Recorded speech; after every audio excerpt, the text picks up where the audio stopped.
to everyone? Yes, ma'am. Yes, ma'am. Okay, so we are talking about this classical theory of output and employment.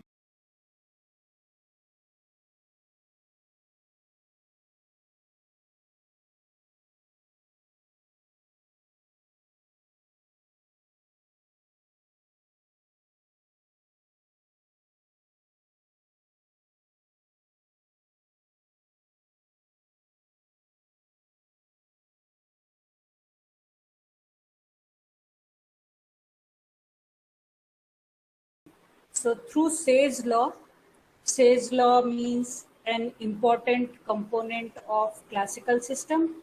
So we'll try to understand that. So I'm not taking that question today. Okay, so we will talk about classical theory of output and employment determination. And before I start, if you have anything to ask.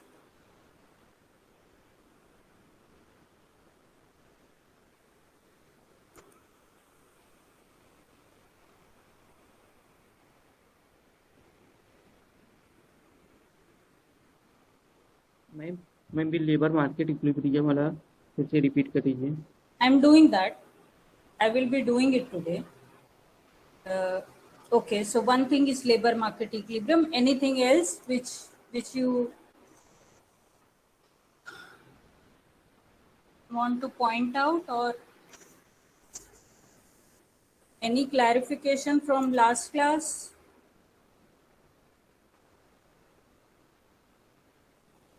Okay, I will be explaining real wages again.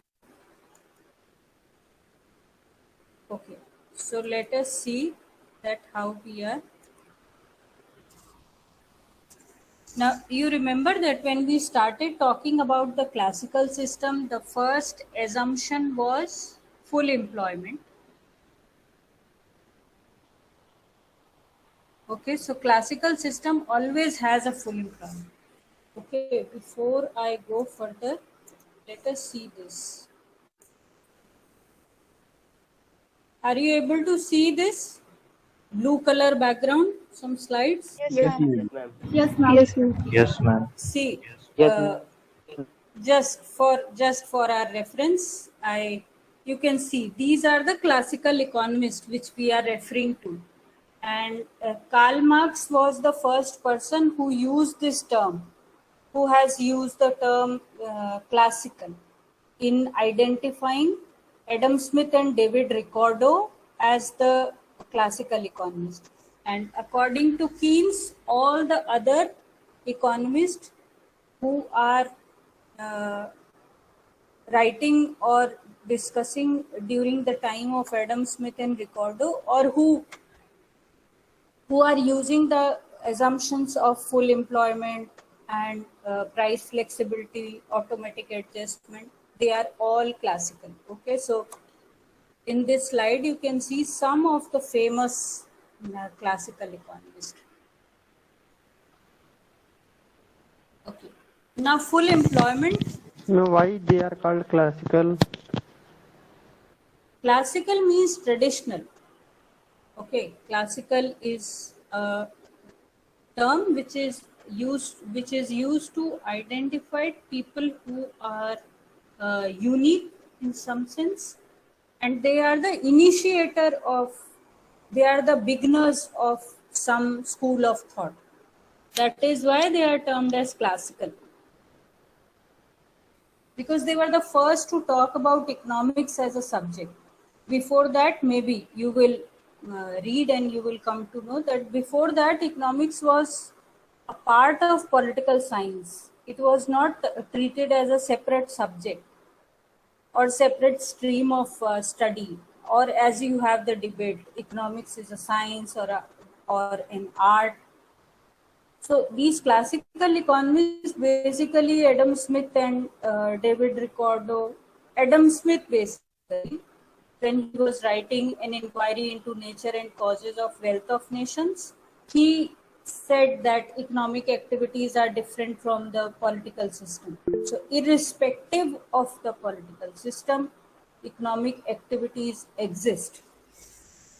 So they they said that full employment with flexibility of prices. Now, when you say flexibility of prices, it also means that prices are elastic, fully elastic. Fully elastic prices, that means they can change to any extent. And flexibility of prices or fully elastic prices are also known as the process of automatic adjustment. So they bring automatic adjustment in the economy. Okay, now there are two types of prices. When you try to understand about prices, there are two ways in which you understand the prices: nominal and real. Okay, nominal means based on the quantity of money.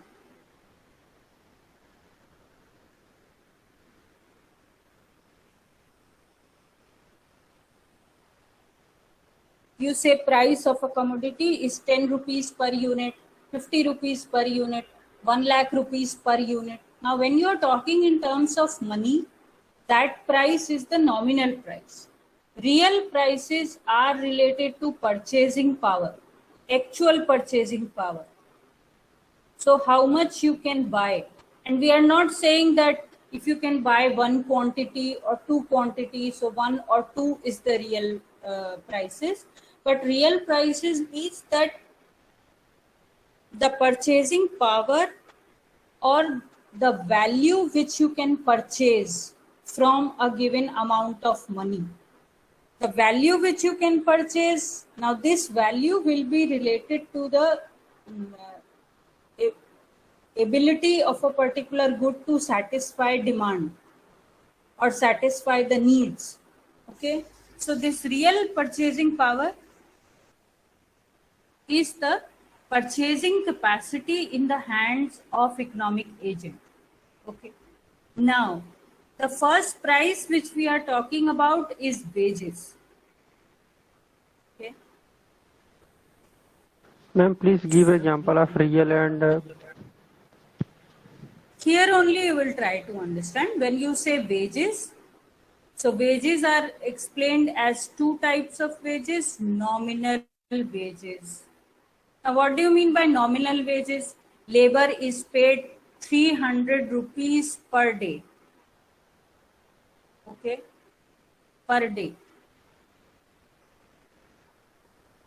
Say for 8 hours.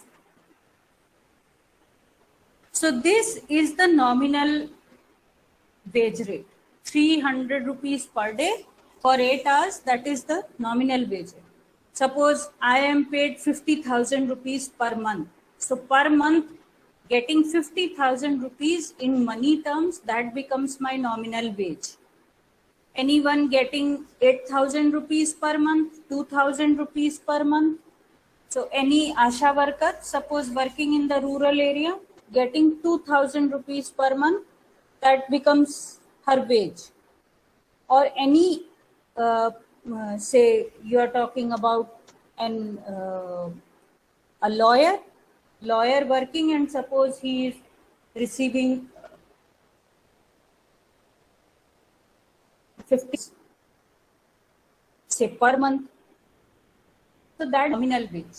Now when you talk about real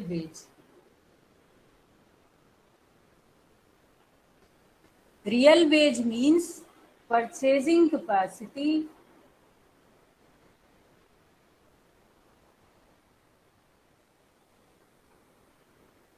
of rupees 300. So how much I can purchase, how much value I can purchase through this rupees 300.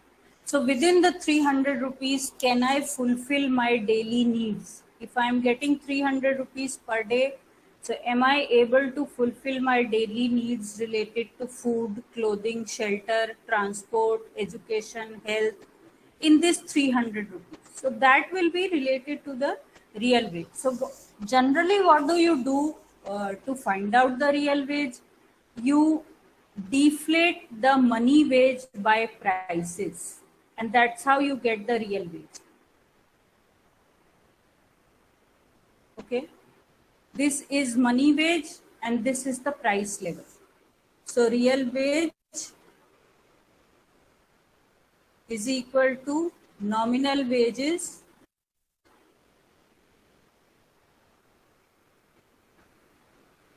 divided by price level. So which price level you will be taking? Suppose you are talking about this whole economy, and in whole economy 300 rupees wage rate per labor is paid. So what price level you will consider? You can consider the price level based on WPI, wholesale price index, or CPI, that is consumer price index. And there are different prices again. You can use the GDP deflator in order to find out this P. P is not a single value, but it is an index basically, price index. Okay, so that's how you talk about the real wage. Is it okay for everyone? Do you want to understand some more things here? Ma'am, what is price index? Ma'am, once time. Yes. No, ma'am. Okay. See, price index we are not discussing here because either you have discussed the price index in BA1 in your third paper, or either when we are talking about inflation itself, there is a chapter on inflation, there is a topic of inflation in your course. So when I will be dealing with that, maybe I will tell you index number. But this is related to BA1 paper 3. Okay. Ma'am Now, international price जो होता है वो change होता है, जिससे कि उसको हम बेस कर सकते हैं. See, every price changes. Now here when you are talking about rupees 300, this is Indian rupee. Okay, this can be Pakistani rupee, this can be Nepalese rupee, or this can be Sri Lankan rupee, or this can be US dollar. So you can convert this into any other currency. If you are talking about international prices, then there will be a foreign currency involved in that. Okay, so when you convert this rupees 300 into say dollar or into say euro, so then it will be, you will be using the exchange rate. So exchange rate is the price which is applicable if you are talking about international prices. But please remember, I always tell you, try to remain within the assumptions of every theory. Don't try to think about those things which are not applicable on your theory. Presently, we are talking about a theory which has no government and which is a closed economy system. So don't think about what is happening in an open economy. When you do not have international trade, why you have to think about international prices? So be very clear about this. If you will think out of the assumptions, then you will not be able to understand the things properly. Okay, so try to be as much classical as you can.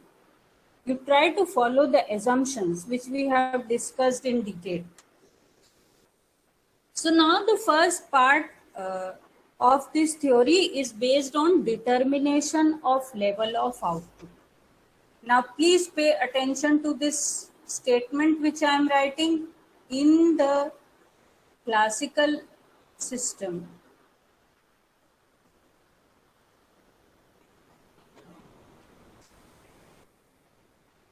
determination of output, determination of employment level, determination of employment level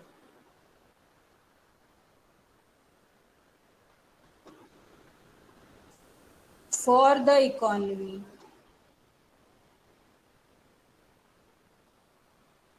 in other words, equilibrium of the labor market.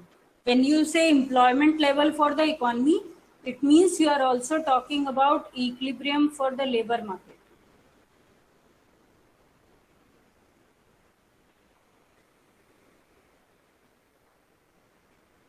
of the economy itself, because we are talking in terms of macroeconomy.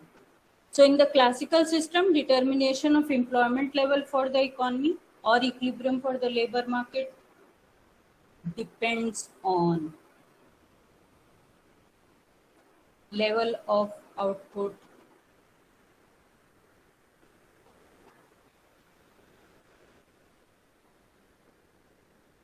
or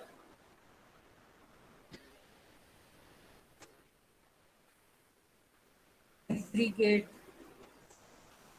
production function.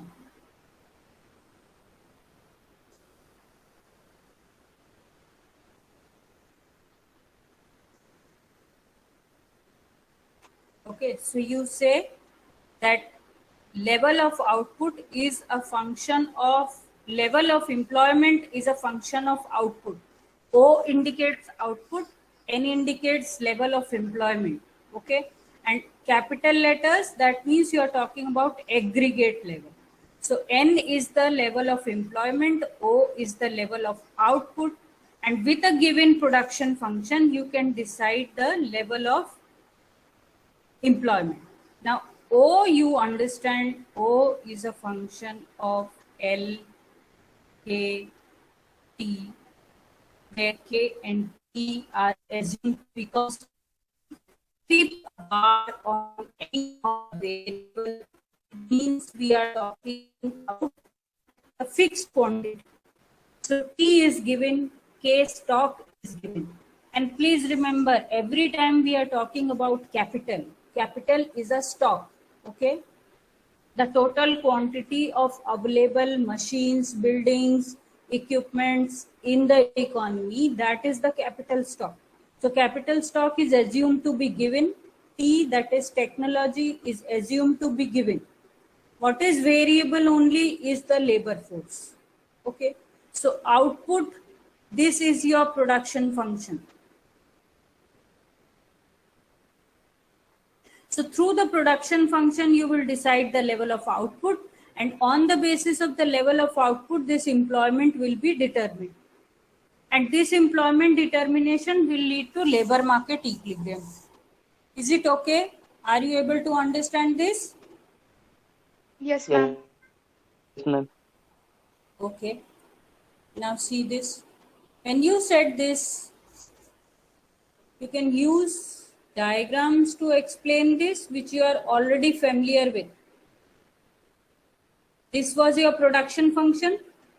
Okay. O is a function of LKT. And you are saying here you are taking level of output. On the y-axis, level of output. On the x-axis, you are taking level of employment.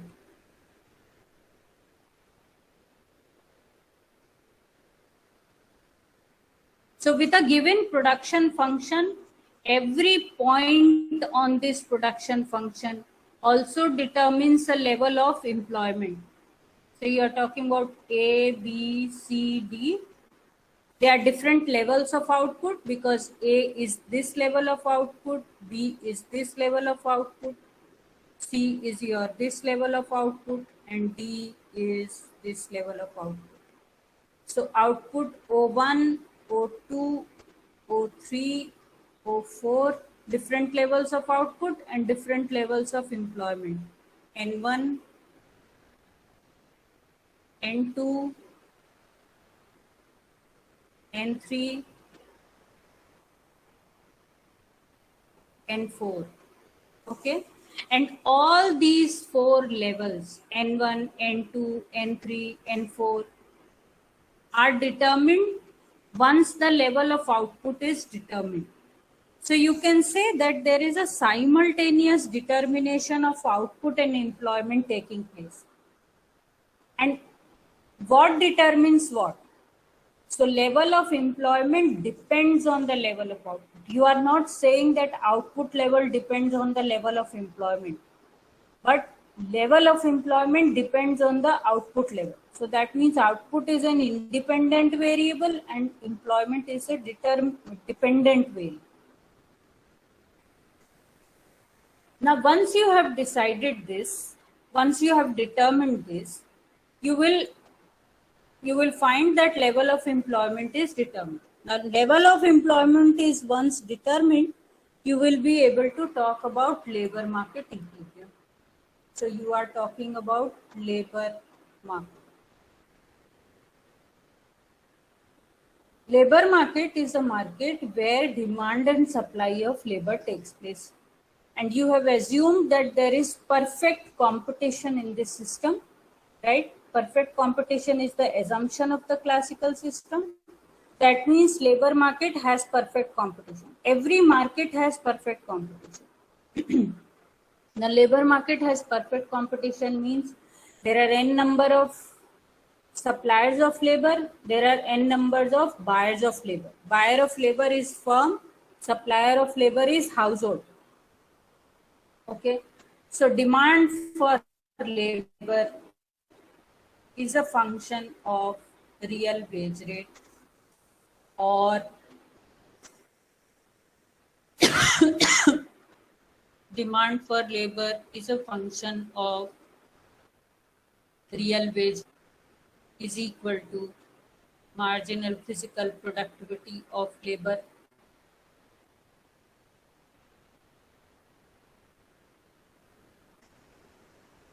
So firm demands labor, and the firm will be demanding more and more labor as the wage rate goes down.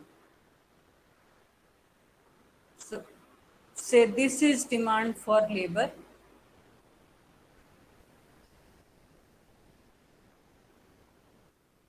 Okay, you can see that here you will be taking real wage. On the y-axis, you are taking real wage. On the x-axis, you are taking quantity of labor demanded.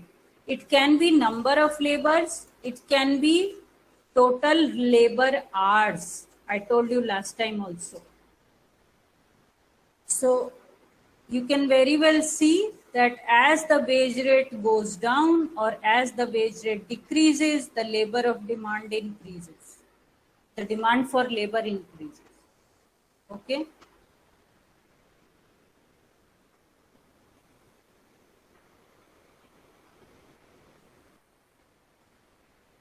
And why it happens that why labor, why firm demands more labor if the wage rate goes down?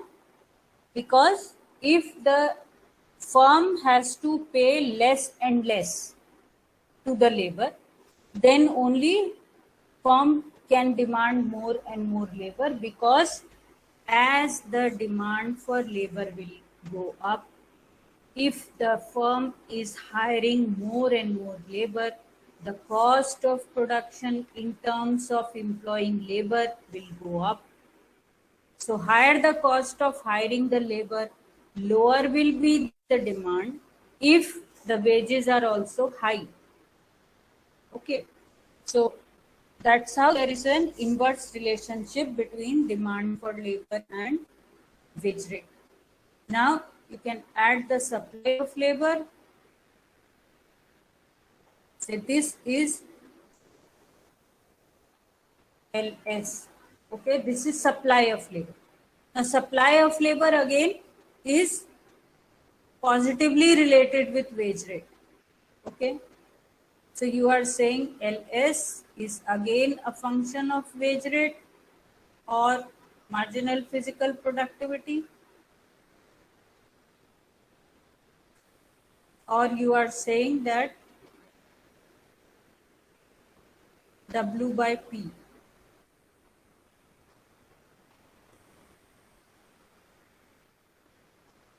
So supply of labor is done by the households. Now you always have a positive relationship here, you always have a negative relationship here. So supply of labor is positively related to wage rate as the wage rate goes up. Now which wage rate goes up? It is the real wage. So as the purchasing power goes up, laborers are willing to supply more and more labor. Okay. Now how the real wage rate can go up? Either their money wage rate is increasing or either the price level in the economy is decreasing.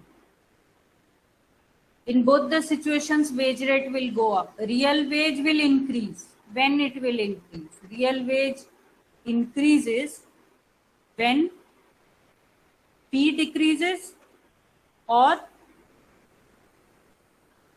W increases, money wage rate goes up or price goes down, real wage rate goes up. So this is the labor market equity. Is it okay? Is it clear? Do you have any question?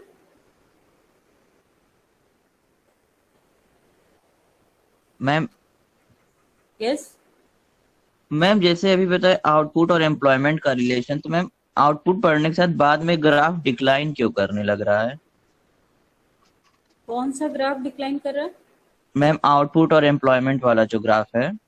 Don't you remember your production function theory from the BA1 class? Not completely ma'am. Why?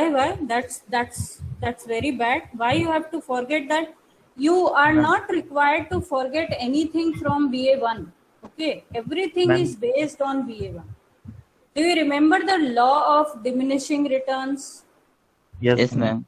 Then the simple reason why after some point of time output is declining is it is only because of the law of diminishing return.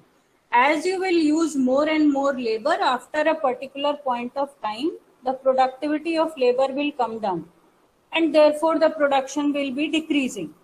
Okay, so on the same level of on the same production function, this graph which you are drawing, this production function, all the three laws, first output increasing at an increasing rate, then output increasing at a decreasing rate, then output becoming constant, and then output decreasing. Okay, that is applicable. That is the assumption which with this system is working, because what you have said that the assumption is of perfect competition. So in the perfectly competitive market, that's how the situation will be there. The more and more one factor you will be using, you will be having declining marginal productivity from that factor. Okay. Yes, please understand there is a positive relationship between output and employment. Always, as the output increases, whether it is increasing at a decreasing rate or increasing rate, level of employment goes up. Okay. Why some people are side by side writing something? It is not required, okay? Because sometimes it creates confusion. Someone is writing, that means he is not listening. And someone is reading, again, that means he or she is not listening. So please try to be a good listener. Don't try to write until and unless you have a question. And remember that I told you that in this production function, you have assumed that technology remains constant, capital stock remains constant. So you have ruled out everything. Okay, there is only a change in labor force. Rest of the things are remaining constant. If you will change the technology or if you will change the capital stock, what will happen is that this production function will shift upwards. Okay, if you change the K or T, but if you are only changing L, then this production function will not exist. Only this will exist and only N will change. Now let us see this diagram in a different way.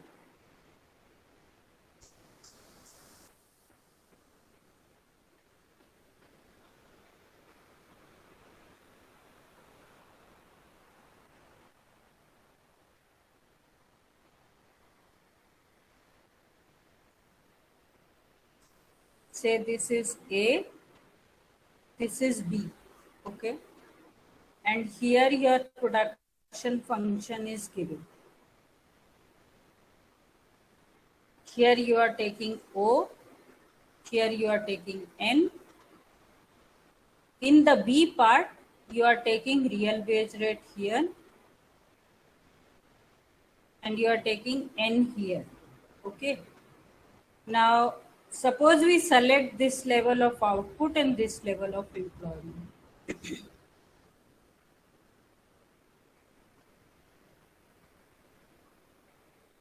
And now take this down in the B part of the diagram.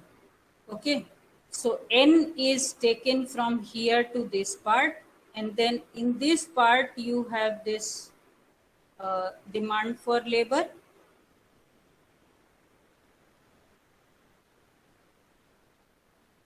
And you have this supply for labor. So you will see that N1 is determined, and once N1 is determined, W1 is determined. Okay. Now, because at this level of employment, at N1 level of employment, labor market clears. Labor market cleared means demand and supply of labor is equal to each other. Therefore, you call this point of equilibrium, that is E1, as full employment equilibrium. Why full employment equilibrium? Because supply of labor is equal to demand for labor. There is no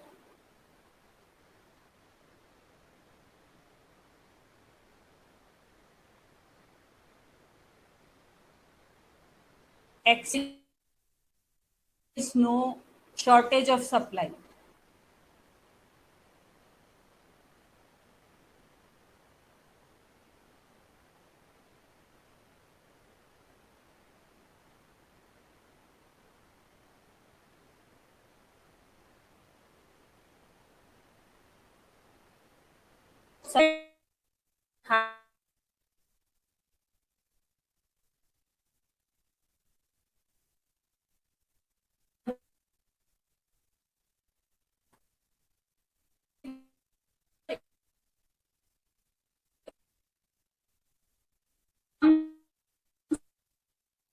More labor. But suppliers of labor are not willing to supply. They are willing to supply only a small. So can you see this? If the supply of labor is only this, but the demand for labor is this, you can observe that there is this much of gap in the labor market. There is a mismatch between supply and demand. Supply is less, demand is more.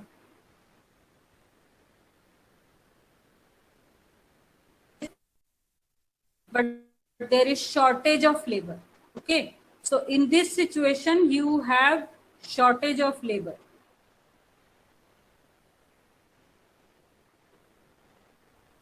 In this situation, in the above situation where supply is greater than demand, that means excess of supply, that means unemployment. If supply is greater than demand, then there will be unemployment because more laborers are willing to supply their labor, but firms are demanding very less. So according to the classical system, what will happen? In this situation, wage rate will come down to E1. In this situation, wage rate will go up to W1.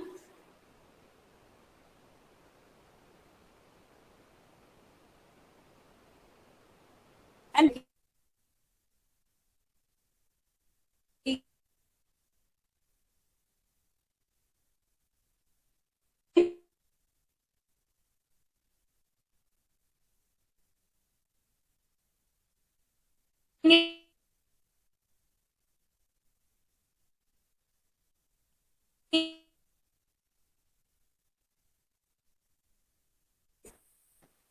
Ma'am एक question है।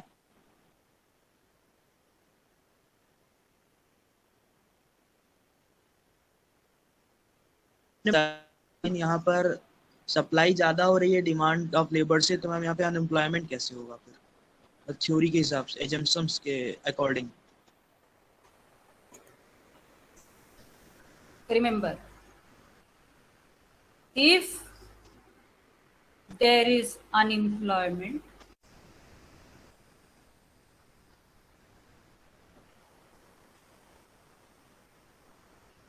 it means first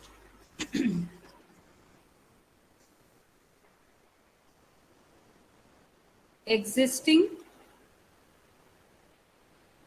labor is not willing to work on the market clearing wage rate. Market clearing wage rate, that is W1. Okay, so the first thing is very clear, that this labor is not willing to work on the market clearing wage rate, but labor is thinking that if the wage rate is high, maybe they will supply more labor. So that's how there is unemployment. So what classical system says? All those who are willing to work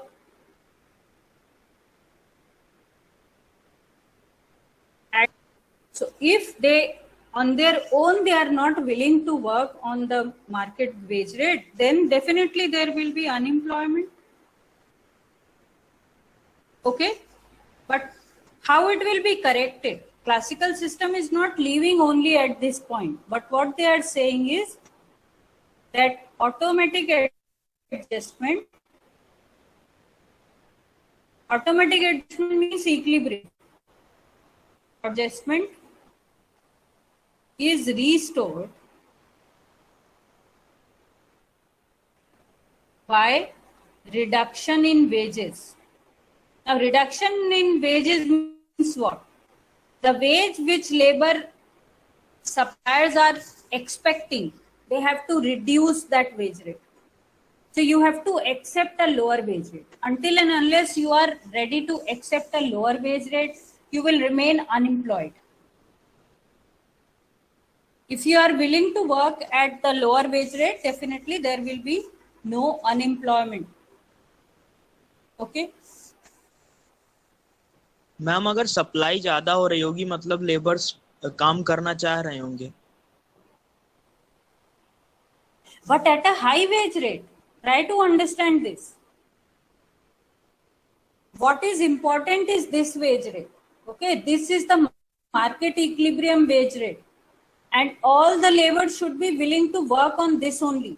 That means there are some amount of labor which are trying to pull up the wages. That is why they are asking for W2. W2 is not the market clearing wage rate. Now, try to understand that you have taken the assumption of full employment and perfect competition. Now, in the perfect competition market, you know that we also talk about homogeneity. All the labor is homogeneous. And at the same time, full information is available with the firms and the household. So why households are asking for a high wage rate? When they know that market will clear only at W1, why they are asking this high wage rate? So the unemployment which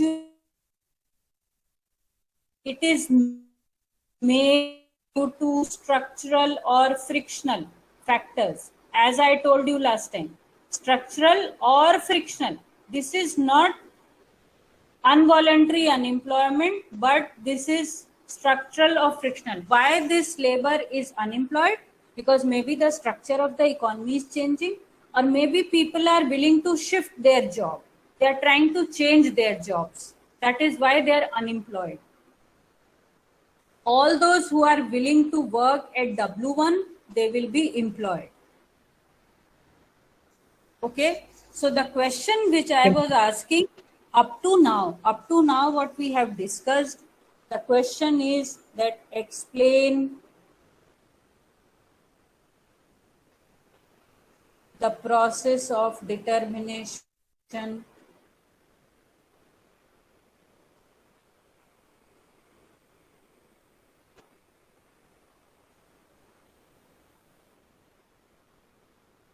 of and employment level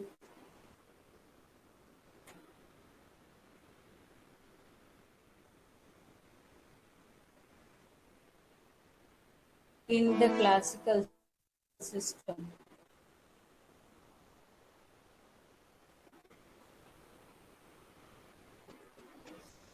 This is your question.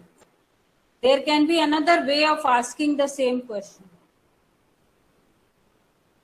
How does the level of employment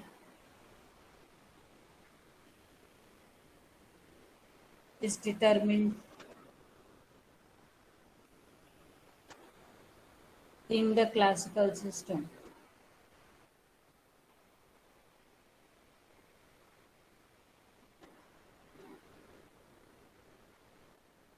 Explain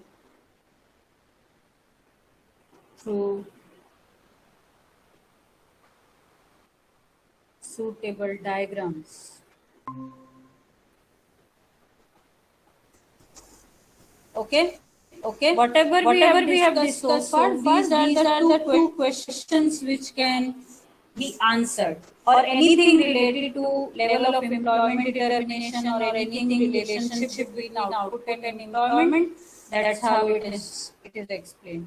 So use these diagrams and then explain it with all the explanation I'm trying to give you.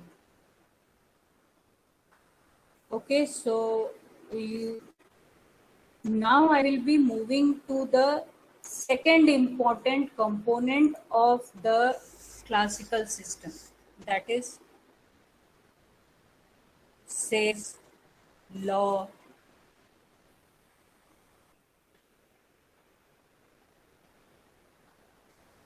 of market.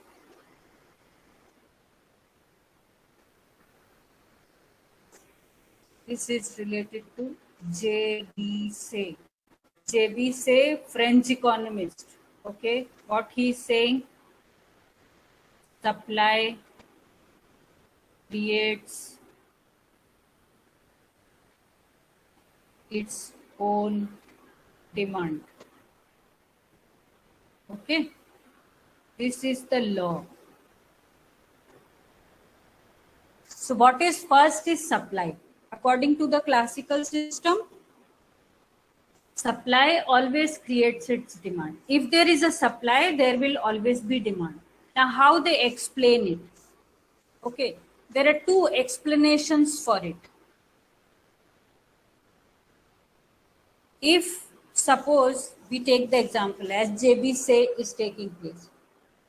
Suppose shoes are produced.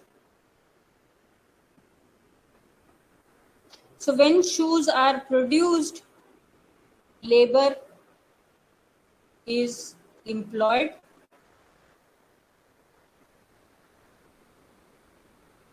For producing shoes, labor is employed in the factory. When labor is employed in the factory, labor is paid wage rate.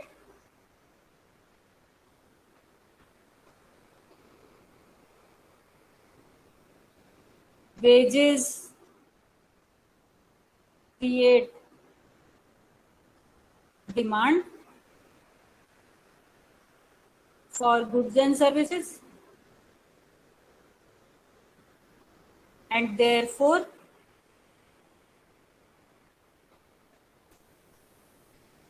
demand for shoes.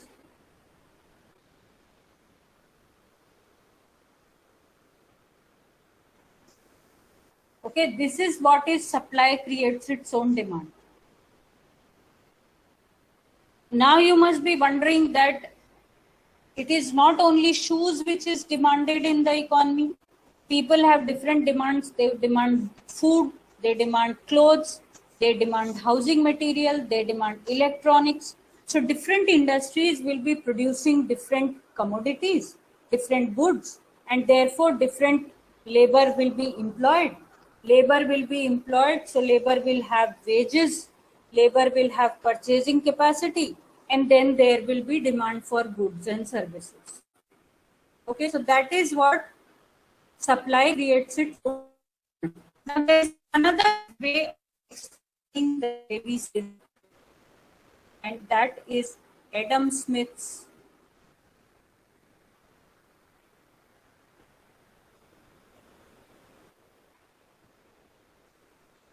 idea of,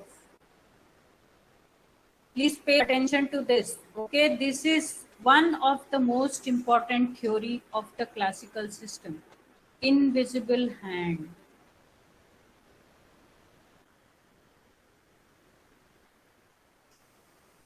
Invisible hand simply means market forces. Market forces simply means demand is equal to supply.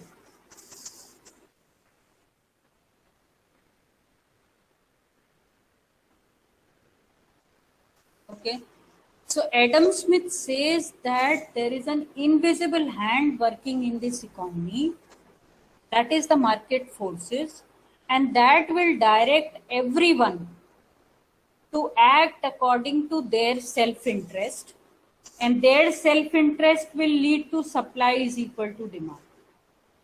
Because everyone wants to consume more, everyone wants to produce more, everyone wants to earn more profit, earn more utility, and therefore they will be all involved in the economic activity, and therefore you don't need any government to regulate anything, and this invisible hand itself will be regulating.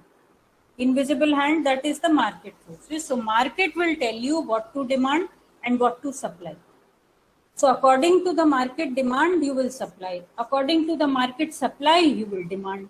And therefore, there will always be equilibrium in this economy, and therefore supply will create its own demand. And every time it will take place. There is also one more thing which is there. You are assuming that there is a barter system. When JB Say is explaining the Say's law of market, he has the assumption of barter system, the way barter system works. Or if not barter system, maybe you will say that why barter system? So the idea here is money is just a medium of exchange. Money does not has any other role, but money is only for the sake of transacting goods and services. So money is just a medium of exchange. So whatever money you are getting as wages, you will immediately convert that into goods. You don't want to keep money with you. So that's how this JB Say's law will work. Now, I guess now we are done with the time. So we will finish the class right now and then we'll continue tomorrow. Ma'am, Okay? ma'am, please open the very first slide. Very first slide was this. Very first slide was this.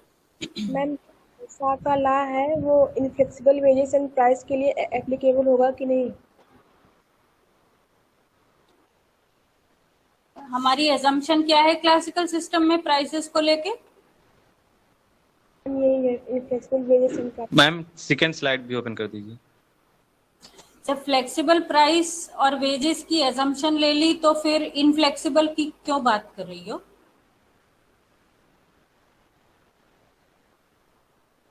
जेबी से की जो theory है या जो law है वो तो उन्हीं assumptions के साथ है ना, उससे बाहर तो नहीं है।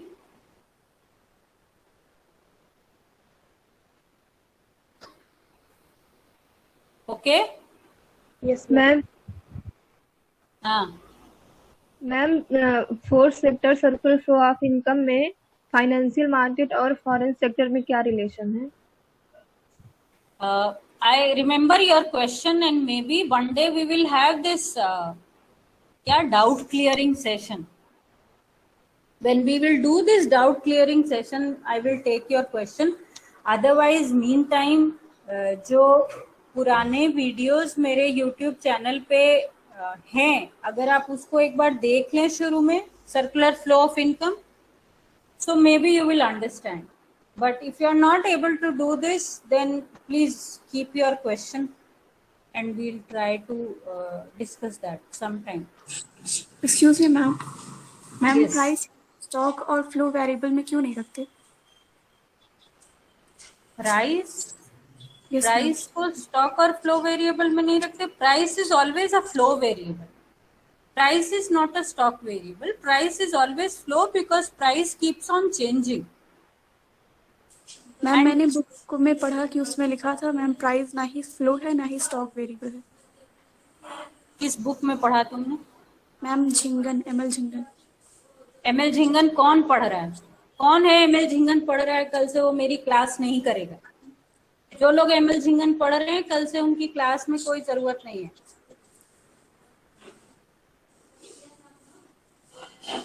Okay, thank you.